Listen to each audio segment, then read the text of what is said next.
fuerte aplauso para Pablo Borda, por favor. Bienvenido, Pablo.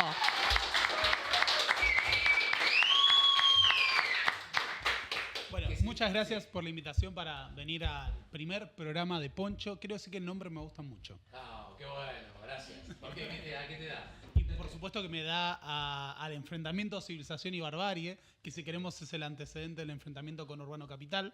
Podemos desarrollar sobre eso. Me da popular, por supuesto.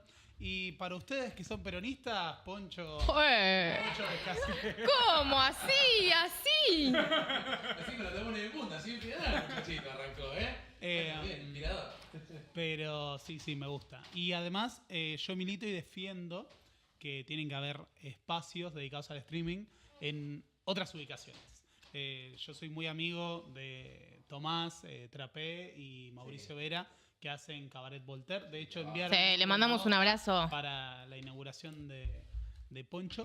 Y ellos, por ejemplo, desde Rosario han logrado construirse un público federal diverso que también incluye a la colonización de los porteños. Así que sí, hay que militar eso, definitivamente. Bueno, bien, entonces, y como conurbano, entonces, ¿qué tenemos para aportar? Como para la primera pregunta. O sea, ese ser conurbano, ¿cómo crees que puede ayudar a colonizar, avanzar, hacer una avanzada a Peña? Bien, tenemos de todo. Para empezar, podríamos señalar que si hubiera que definir un espacio geográfico de la Argentina que tenga más población en todo el país, es el conurbano bonaerense. O sea, en el conurbano bonaerense hay más población que en cualquier provincia de manera individual, hay más población que en la propia capital como tal. De hecho, el conurbano es el centro económico del país, si lo pensamos. Y si no querés pensar en el conurbano, pensás en el conurbano y en la provincia de Buenos Aires.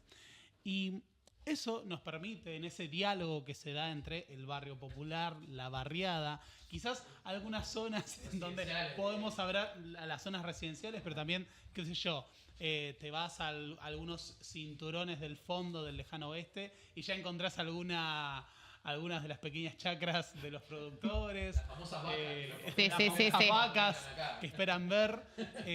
A mí me pasaba que en algún momento explicaba a amigos que vivían en Capital que yo no solo vivía en Morón, ¿no? Yo me crié en Morón Sur, cerca del barrio Italó, se conocía como el barrio Italó, pero además daba clases en Merlo y en Moreno. Entonces, cuando yo les explicaba que entre Morón y Capital hay una distancia similar a la que hay entre Morón y Moreno, ellos se quedan como, ¿cómo puede ser? Y el conurbano es realmente inmenso y eso es lo que le permite tener una pluralidad que a veces no lo encontrás en Capital. Es cierto, uno piensa en Capital y no sé, piensa en, qué sé yo, Palermo y hacemos chistes de frascos y empanadas. Pero más allá de que puede haber alguna diversidad, el conurbano es mucho más amplio geográficamente. Solo por pensar, no sé, en los alrededores de Morón. No, pensemos en los alrededores de Morón. Me gusta decir que Morón es primero el partido más importante del universo. Tenemos una pregunta. Sí. Sueño con la reunificación de Morón, que recupere sus fronteras originales. Epa. Pero, además, Morón tiene forma de corazón. Es como el corazón del oeste, si lo piensan. Es el barrio, es el partido mejor conectado de zona oeste. Y, por ejemplo, ¿no? Vamos a los alrededores de Morón y podemos recorrer desde la Villa Carlos Gardel hasta la frontera que tenemos para el otro extremo por, no sé, Barrio San Francisco, y nos acercamos a Villa Sarmiento y estamos en una zona que se parece mucho más a Ramos Mejía, con quien tiene frontera, y nos vamos para Castelar y vamos a encontrar zonas de mansiones y del otro lado barriadas, y toda esa diversidad está solo en Morón. Y eso capaz no lo vas a encontrar en la capital. Y eso da cuenta no solo de la importancia geográfica, demográfica, poblacional, sino como fuente de experiencias y de lo que termina formando a lo que es nuestra argentinidad. Porque, queramos o no, una parte muy importante de la población de Argentina se crió en el conurbano. Y si nos pusiéramos a rastrear los aportes culturales, musicales, políticos, económicos del conurbano bonaerense, puede ser muy amplio. Totalmente, y toda la cultura que viene con esa caja de herramientas o de posibilidades que tiene el conurbano por todo lo que mencionamos. El homo conurbanensis, claro. Si querés.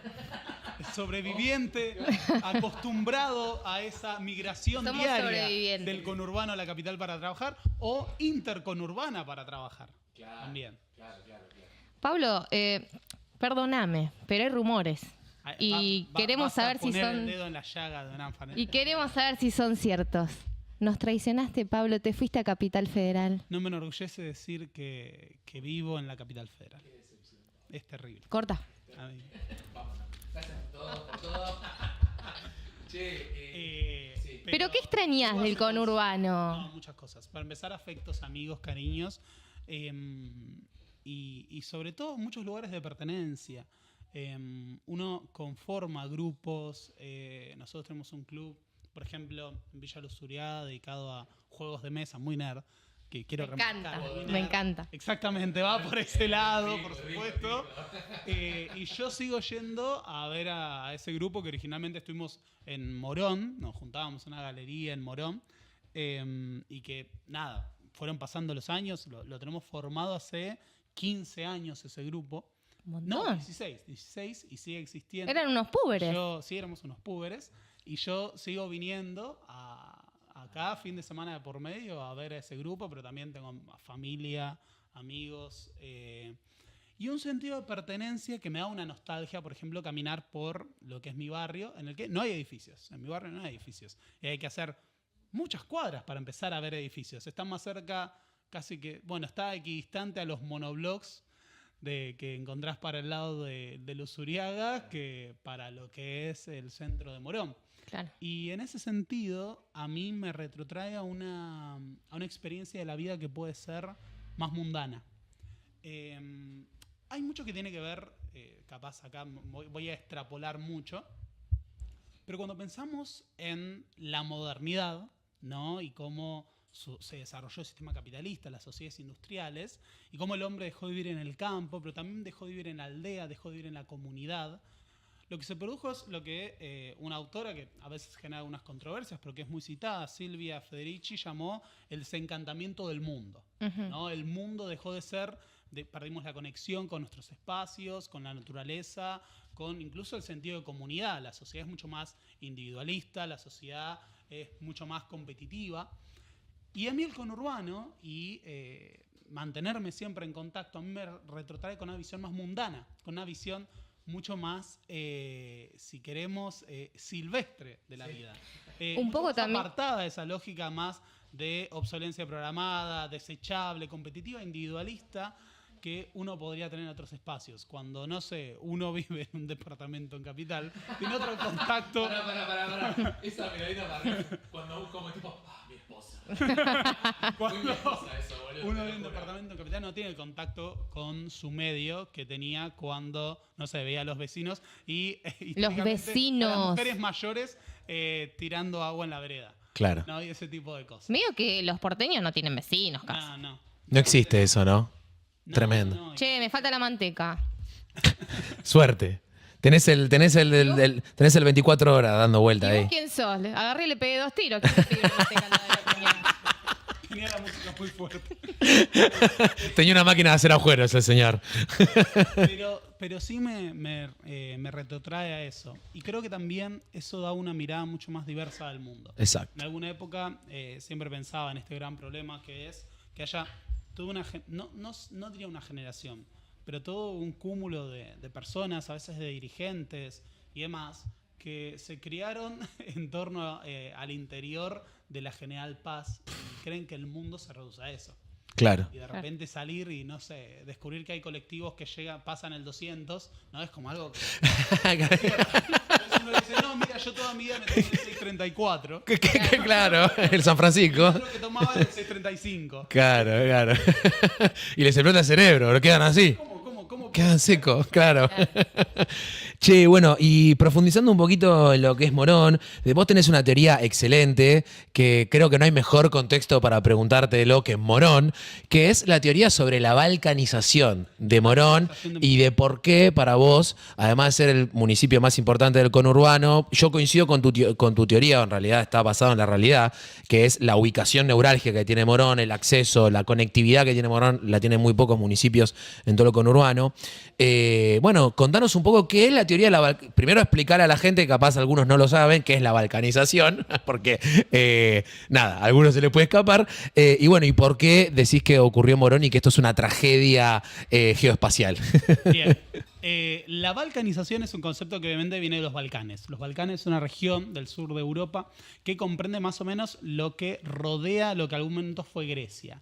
Entonces ahí tenemos un par de países como pueden ser Serbia, Montenegro, tenemos también Albania, Macedonia del Norte, entre otros países.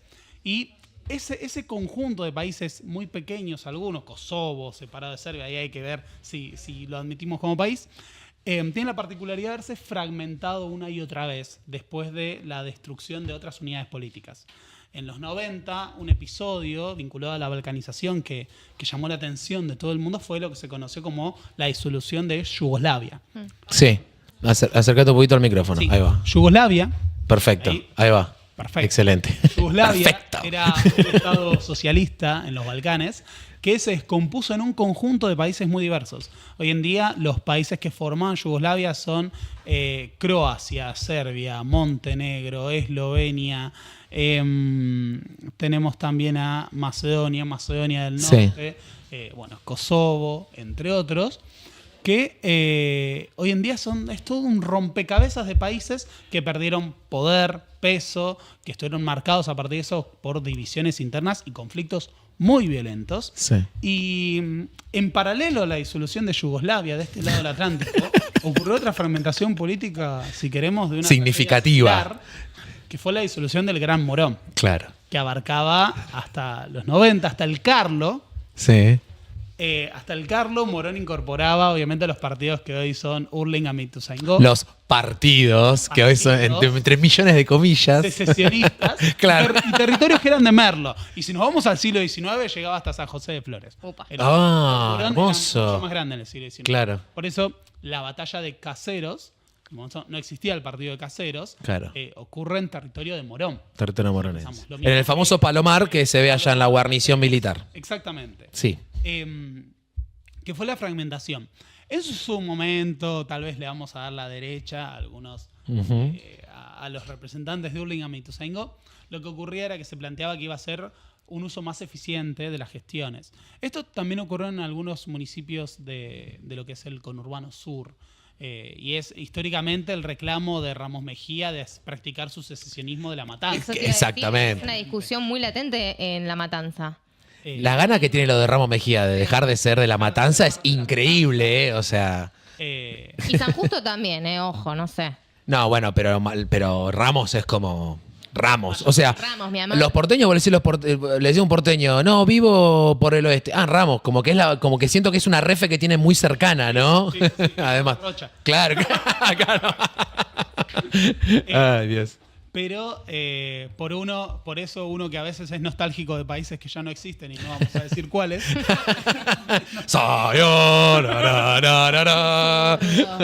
Es nostálgico de las fronteras originales de Morón. Pero Sí. algún día. Sí, algún día. Che, pará, me estás llamando descalzo, corto. Nos dijo Celsi que nos pasamos 3 pueblos. Bien, Sofi. Bueno, vamos a meternos en el barro. Vamos a hablar de la actualidad. ¿Vamos a hablar de política? Sí, vamos a hablar de política, chicos. Un ratito. No se vayan, quédense. Porque ya lloraba el chabón, no se vayan, que capaz que hay algo interesante. A ver, ¿cómo crees vos, Pablo, que interpreta el conurbano a Milei? O sea, teniendo en cuenta los porcentajes, ¿no? Que acá como que ganó más el querido Sergio. Sí. Pero ¿cómo crees que lo interpreta? ¿Cómo lo ve a Milei? Bien, habría que empezar señalando que en esa pluralidad hay un conjunto de experiencias muy distintas. Uno de los temas que sorprendió a gran parte de los noticieros, analistas el año pasado, es que hubo un voto popular a Milei y hay un apoyo popular a Milei, que se expresa obviamente por frustraciones y sobre todo esta cuestión de lograr dirigir a veces la indignación y el descontento de las personas hacia la dirección que es útil a los sectores dominantes. Claro. Y esto lo podés ver un montón de veces a lo largo de la historia. Pero en nuestra vivencia cotidiana y en lo que ocurre, uno puede ver que en los últimos años, en el último año y medio, Dios. No se pasa más. Ni siquiera es un año y medio. Ni siquiera es un año y medio, mal. la provincia de Buenos Aires ha sufrido un recorte en asignaciones presupuestarias y recursos que ha llevado a que enfrenten montones de problemas. Y a pesar de eso, la gestión de la provincia ha tratado incluso de compensar y suplir el rol que debería ocupar el Estado Nacional en situaciones de emergencia, tanto de salud y educativas, como lo que estamos viendo ahora en Bahía Blanca. Sí, eso es un claro muy... La ayuda del Estado Nacional no está, va Patricia Bullrich y el muy heterosexual ministro de Defensa, Luis Petri, a hacer alguna pantomima y son rechazados por la población. ¿La tiraron al agua? ¿A la Bullrich? ¿Cómo que la tiraron al agua? Pará. ¿Al agua? ¿Cómo que la tiraron al agua? Sí, fue acosada por todos los bahienses, la detestaban. Y tiene que ir el gobernador de la provincia de Buenos Aires a hacerse cargo de la situación, como con montones de otras cuestiones. Incluso enviando brigadistas y recursos, por ejemplo, no sé, en los incendios que hubo en el sur. En el sur, sí. Y lo que yo siento es que en el esquema del plan de gobierno de Milei, tratando obviamente de acomodar esa macroeconomía simple y llanamente a partir de blanqueos, una sobrevaluación artificial del peso y demás, es que los recursos que necesita justamente el sector más importante en el sentido productivo, demográfico y, si queremos, cultural del país, que es el conurbano, no recibe los recursos apropiados. No. Y en ese sentido tenemos que pensar que también, al tratarse de la masa poblacional más amplia del país... Y más densamente poblada, bueno, junto a la capital, por supuesto, tenemos también muchas de las principales necesidades. A veces se quiere hacer una fetichización, ¿no? Cuando se habla del Congo urbano, ¿no? Y esos sentidos muy que están selva. Muy racistas, ¿no? Hay como un fondo ahí medio clasista. Recontra. De lo que se trata, obviamente, es de tener una visión fetichizada por la negativa del conurbano. El conurbano es pobreza, marginalidad y solo esto, en vez de pensar en un sentido positivo, ¿no? Capaz del sentido de solidaridad que cualquiera que haya hecho una olla popular en un barrio, en el conurbano bonaerense, sabe que existe y que existe. Totalmente. Y que se desarrolla entre sus habitantes. ¿Y cómo aparece representado muchas veces el conurbano? Por justamente la idea de la violencia y la inseguridad. Presentado como una tierra de nadie, un baño de sangre. Y lo interesante es que, a pesar de que la inseguridad es un problema, y es un problema multicausal, que debe abordarse de esa manera... Abordar. Esto es un problema para abordar por Pablo Borda. Vamos a abordar esto. Podría ser un programa de tejido también, bordando con borda. Después está el gemelo malvado, que es Pablo Teje. Bien, eso está bien, fino. Pero a pesar de que han caído las tasas de homicidios por habitante en los últimos 11 años de manera interrumpida, y ahora tenemos la más baja de los últimos 25 años, el conurbano solo aparece para ser presentado por la negativa. Y después no nos fijamos la tasa de homicidio que hay en Santa Fe o en Córdoba, cómo está subiendo la ciudad de Córdoba y eso. Claro. Porque, nada, esos son gobernadores amigos y no nos queremos enfrentar. De hecho, acá en Morón creo que hay un móvil todos los días, muy heavy, tipo todos los días. Es como, pasan cosas solo acá. Che, es el primer programa. Pará, por favor, te lo pido, Sofía. Quería denunciar. Quiero decir... A vos, Clarín. No, mentira, ya fue 678. Che, Pablito, yo te quería preguntar también, bueno... Es evidente que ha sido un aluvión, la aluvión, justo aluvión, es muy gorila decir aluvión, así que no voy a decir aluvión. Ha sido realmente una topadora Milei como figura en muchas maneras, ¿no? Por la forma, por siempre ir al clic, ir al enojo, ir a la viralización. Pero también hay un componente diferente, al menos yo que veo en la historia, al menos viendo la historia de la derecha argentina, o que al menos lograron hegemonizar o lograron disputar cierta interpretación de la historia. Y han logrado convencer a alguna generación, capaz algún sub-25, etcétera, de que la historia argentina ha sido contada a nosotros de una manera errada o tergiversada. ¿Cómo reinterpreta la historia argentina La Libertad Avanza? Bien, como todos estos movimientos, sobre todo cualquier movimiento ruidoso de la derecha global, necesita construirse un mito, necesita una mitología. Un relato que lo ancle a un pasado idealizado al que quiere volver. Claro. Si nosotros nos fijamos, esto está en todos lados. Vox en España, mira al Imperio Español. Sí. Trump dice, hagamos a América grande otra vez, porque América ya fue grande en un pasado idealizado. y no pensemos en Giorgia Meloni y el fascismo. Pero claro. Lo interesante ¿Cómo bebotea Giorgia? La veo en las redes beboteando a full. Es una facha encantadora. Lo que ocurre... Es un adorable nazi. Lo que ocurre con Milei, justamente, ni hablar Le Pen, es que necesita un relato, necesita una narrativa que la ancle a un pasado. Y lo que hace es construir una visión tergiversada, una supuesta Argentina que fue la primera potencia mundial. Es muy gracioso. La Argentina agroexportadora. La primera potencia mundial, porque uno dice, claro. Y entonces de repente se imagina un universo alternativo en donde Argentina participa al reparto de África y se queda el Congo. Argentina libera Berlín de los nazis. Argentina está en la paz de Versalles. Sí, ¿no? en el pacto de Yalta. Yalta Potsdam. Entonces, en el pacto de Yalta están sentados Roosevelt, Stalin, Churchill y Perón. No, después está Kissinger y el gran diseño internacional. Paréntesis, antes de que sigas con eso. ¿Es real? Yo tengo entendido que no, pero ¿es real la famosa frase de Churchill de hay que en la cumbre de Yalta Potsdam que hay que tener. Eso es recontra falso, ¿no? Pero, boludo, esa falopa circula mucho, boludo. Veo tipos, compañeros que incluso, tipo, es terrible, boludo. No, escuchame, gente que dice que la Tierra es plana. Esa No, gente bueno, está bien. Pero es plana, ¿no? No. Es una falopa. Bueno, sí, perdóname. Era para sacarle la duda a todo lo que capaz seguían difundiendo esa fake news, digamos. Pero justamente a partir de que no importa si lo chequeamos o no, si nos es útil, es que se pueden repetir e incluso tomar lo que se dice a veces en inglés cherry picking, que es agarro un par de datos que son reales, sueltos, sin contexto, y aparte de eso me armo una narrativa. Claro. Como un alto PIB per cápita, según una estadística que es bastante dudosa, de papeles y dudosa, pero hubo un alto PIB per cápita, pero nunca fue el más alto del mundo.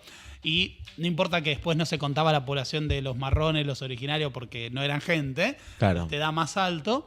De repente decimos, no, es que éramos la primera potencia mundial. Claro. Como, no, mira, es muy difícil que un país que produce vacas sea la primera potencia mundial. Claro. Sí es verdad, y esto sí lo podemos ver, que hubo un gran crecimiento económico en Argentina entre finales del siglo XIX y principios del siglo XX, y después las cosas fueron más complicadas. Pero el gran periodo de crecimiento o desarrollo de la Argentina se corta en el 76, con Martínez de Oz. Claro. ¿No? Es anticipado por el Rodrigazo, eso es cierto, pero el gran Argentina pierde el rumbo es en el 76. Es cuando se empiezan a implementar reformas que tendían más a la apertura comercial, desregulación financiera. Si uno agarra, Martínez de Oz tiene una cadena nacional que si tiene el archivo es maravillosa para pensar la narrativa y las políticas económicas, en donde resume toda su política en libertad de precios, libertad de comercio, libertad de cambios, libertad... Y así, en cada punto de su plan económico es la libertad de algo. Está la palabra libertad. Como ahora que nos falta, ¿no? Como tampoco. Bueno, lo reivindica mucho. ¿A quién? ¿A Martínez de Oz? No tanto, a Cavallo me parece que lo reivindica más. Igual ahora Cavallo le pegó a Milei. Sí, y ahora Milei le pegó a Cavallo. Cavallo no sabe nada, fundió el país. Pero flaco, ese 3 días dijiste que era el mejor ministro de Economía de la historia. Dijo Milei decía con respecto al mejor presidente, por escándalo. El primer gobierno de Carlos Menem. Ay, ¿te acordás? ¡Por escándalo! Bueno, Pablo es historiador y además imita muy bien. Además, exactamente. Les recordamos, amigos, amigas, estamos con el profe Borda en esta primera transmisión de Poncho, aquí transmitiendo desde nuestros estudios, en esta primera transmisión, para la redundancia. Y me distraje porque me estoy haciendo pis. ¿Sabes qué me estaba acordando con esa imitación que hiciste recién? El último encuentro con Musk, que lo va a recibir, friend, my friend. ¿Viste que Rebor dice que parece Gollum? My friend. Es un presidente. O sea, es un presidente que está ahí para adorar a un multimillonario de un país que históricamente nos ha hecho bullying. Claro. Y aparte de dar el abrazo le corre la cara. ¿Hay alguna relación con el bullying? Porque se habla a veces esta cosa de están gobernando los bulineados. ¿Compartís la teoría vos? Sí. Históricamente, tal vez movimientos fascistas y nazis también. Mirá, pero casualidad. básicamente este tipo de movimientos, pero fuera de chiste, lo que hacen es atraer resentimientos sociales que son producto de diversos problemas y dirigirlos hacia grupos específicos. Claro. Y acá, ¿cuál es el problema? Los argentinos de mal, porque si hay argentinos de bien, hay argentinos de mal, y la casta que de repente se compone de todo lo que me sirva. Claro. ¿No? Y de repente es la terrible casta de los docentes que cobraban, la terrible casta de los que tenían... medicamento gratuito. La terrible casta de los abuelos que tenían medicamentos gratis. Terrible. ¿No? Y de esa manera uno dirige esos resentimientos reales o creados, ¿no? O los problemas reales o creados hacia un enemigo específico. Claro. Y de repente, aunque no haya correlación, por ejemplo, entre el gasto del Estado en asistencia social, se construye la idea de que los problemas económicos del país son producto de eso. Y después chequeamos el presupuesto del Estado Nacional y eso capaz es una porción minoritaria del gasto. Pero ¿sabés dónde funciona para mí muy bien y opera muy bien? Es que en la realidad de muchas personas el Estado se termina manifestando, por ejemplo, en el vecino que cobra el plan y no trabaja. Entonces hay como han logrado una capacidad, han logrado para mí, ¿no? Y como para cerrar el concepto, y en lo que se debería manifestar salud, seguridad, educación, como para poner 3 cosas, es deficiente, los que no pueden pagarse esos servicios de alguna manera no lo tienen de la calidad que deberían tener, entonces claro, no se manifiesta ahí, se manifiesta capaz en el político que roba, en el vecino que no labura y cobra un plan, ponele, ¿no? Entonces como que ahí yo siento que han logrado dar como en cierta fibra como difícil, ¿viste? De contrarrestar, a pesar de que sea mentira, ¿no? Lo que te ofrece en tiempo de desconcierto es una respuesta. Claro, exacto. Simplificada, facilista y útil a ese discurso. Para mí igual hay algo que hacen y que son muy vivos, es que no es todo mentira. No, por eso ellos tomás un par de elementos. Totalmente. Puede existir gente que cobre su sueldo en el Estado por no hacer nada. Pero la mayor parte no puede hacerlo jamás porque si no, no funciona. Total. Entonces, es deficiente por esto y capaz es deficiente por otras cosas como falta de presupuesto, falta de planificación de largo plazo o que no importa qué gobierno llegue al poder. No me jodas. Todos estos muchachitos que de repente son asesores en distintos puestos y no voy a hacer ningún otro comentario. No importa, me voy a guardar. ¿Tenés algo para decir, Pablo? Tranquilo. No. Pero todos estos asesoras que contratan algunos, de repente es como, ¿y estos no son ñoquis? Claro. No, si son ellos, no. El problema era que... El ñoqui es el otro. Claro, me acuerdo cuando ocurrió que había un senador que va a ser candidato en su provincia y le dijeron, ¿y tenés todos estos asesores que viven en tu provincia? Sí. Bueno, pero yo también tengo que hacer uso de los recursos para mi campaña.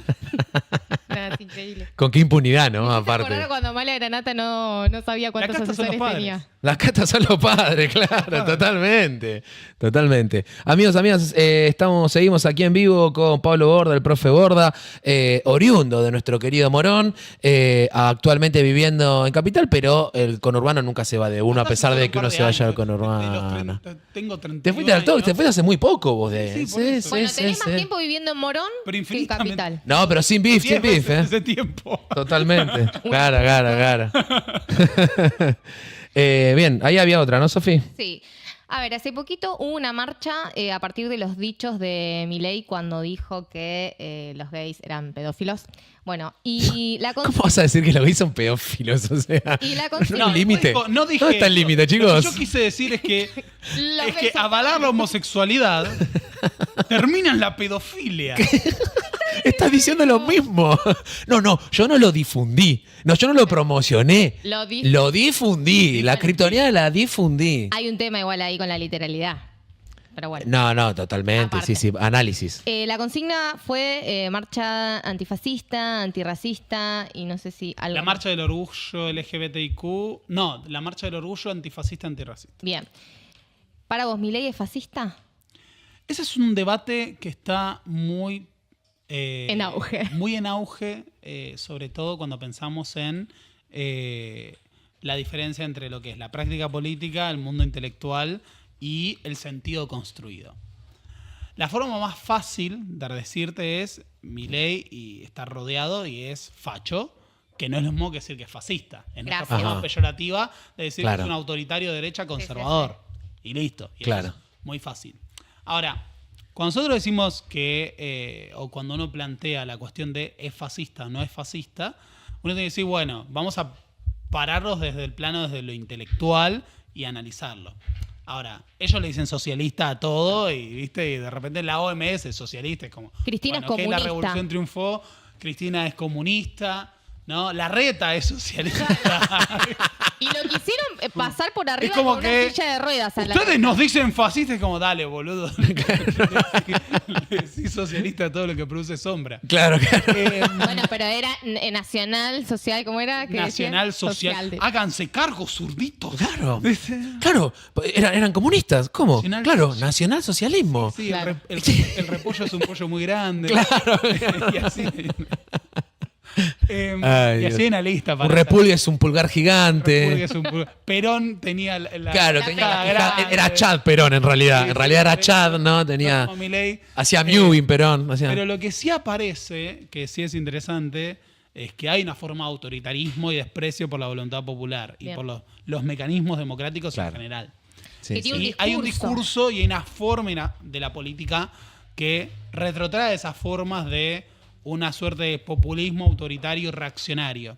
Y esto que decía de explotar resentimientos o crear chivos expiatorios dentro de la sociedad. Es muy de fascista. Resentimientos reales y aplicar la violencia para aplastarlos es eso. Claro. Y no hay nada más... yo no soy fascista, que la secuencia... o Biondini cuando decía yo no soy nazi, soy un incomprendido.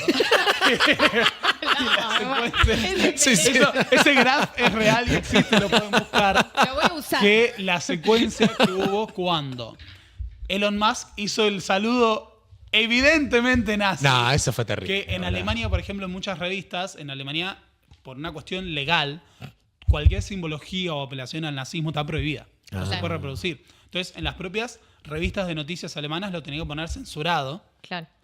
Tipo que le pusieron una serpiente, y boludo. él, cuando la gente empezó a decir, che, esto es un saludo nazi, es muy evidentemente un saludo nazi, Milei puso nazi las pelotas, así, en Twitter. Y puso, Elon Musk es un representante y un amigo de la libertad y del Estado de Israel. Y a ustedes, zurdos hijos de puta, los vamos a ir a buscar hasta el fin del mundo en nombre de la libertad. Pero dice eso. Claro, que te lo vas a buscar. Eso es bien fascista. Eso es como un poco fascista de la parte. Vamos a buscar hasta el fin del mundo en nombre de la libertad. Claro, no, impresionante, boludo. Bueno, pero un poco lo que hacen ellos con esta cosa de traer al enemigo, de ubicar al enemigo, es también como empezar a tener identidad propia. Sí, por supuesto, y construir por la negativa. Claro. Y de hecho, eso es lo que ha hecho el fascismo. Sí. Y sin caer en esa simplificación, es una forma histórica del autoritarismo. Pensemos también la dictadura. ¿La dictadura en qué construye a su enemigo? Una alteridad extrema en la subversión. Claro. La subversión era todo lo que estaba mal. El subversivo en la narrativa de la dictadura era un descarriado sexual, intelectual, político, enemigo, comunista, ateo, extranjero, que buscaba destruir nuestra forma de vida. Y cuando uno observa la narrativa de argentinos de bien, ¿no? El virus Cuca, la cultura woke, o cuando habla del marxismo cultural que contamina las sociedades, bueno, hay un enemigo interno construido a destruir por la violencia. Pablito, y la última para ir cerrando. Yo te quería preguntar, estamos en un momento histórico a nivel mundial de geopolítica impresionante. Sí. Hemos vivido algo increíble como lo fue Trump literalmente cagando a pedos a Zelensky en medio de una conferencia de prensa. Me reí mucho con la referencia de vos, mejor que laburés, mejor que te bañes. No lo vi, que es un meme, boludo, que salió. Creo que Milei está muy bien. Borró todos los tweets en apoyo a... Y sí, no me sorprende para nada. No me sorprende para nada. Sí, es que lo peor, yo tengo una cruzada personal porque en 2022, cuando todos los medios decían, Ucrania está siendo atacada por Rusia y demás. Víctima. Yo decía, esto es recontra, mucho más complejo que eso. Y ahora todos se están dando cuenta de lo que era muy evidente, que es que Zelensky es el Milei de Ucrania. Claro. Es actor, por lo menos. No, y comediante, políticamente incorrecto que usando las redes sociales llegó a ser presidente. Claro. Muchas similitudes. Menos mal que no somos un país que tiene conflictos territoriales. No conflicto, claro. Excepto por el territorio ocupado por una potencia extranjera en el Atlántico Sur. Dígase. Una potencia que en su momento fue dirigida por Margaret Thatcher, en quien Milei dijo que se inspira. Sí, no, es realmente alarmante. ¿Y cómo lees la relación, digamos, entre Trump y Milei? Algunos dicen que es buena, algunos dicen más o menos. ¿Es un fan Milei de Trump? Milei es un amigo. Fan de Trump por los motivos incorrectos. Claro. ¿No? Le gusta de Trump que sea la potencia imperialista para él ser la potencia sometida por ese imperialismo, ¿no? Porque Trump en este momento tiene un diseño geopolítico muy orientado a volver a reforzar el dominio de Estados Unidos sobre el continente americano, y eso nos incluye. Pero para Trump, Milei es simplemente un forro que lo va a usar y lo va a descartar. Como todos los fusibles de ese estilo, que son descartados. Todos esos aliados de Estados Unidos que se muestran tan serviciales, los desechan. Lo mismo pasó con Vietnam del Sur en su momento, ahora con Zelensky, con dictadores de América Latina incluso, y eventualmente son desechados.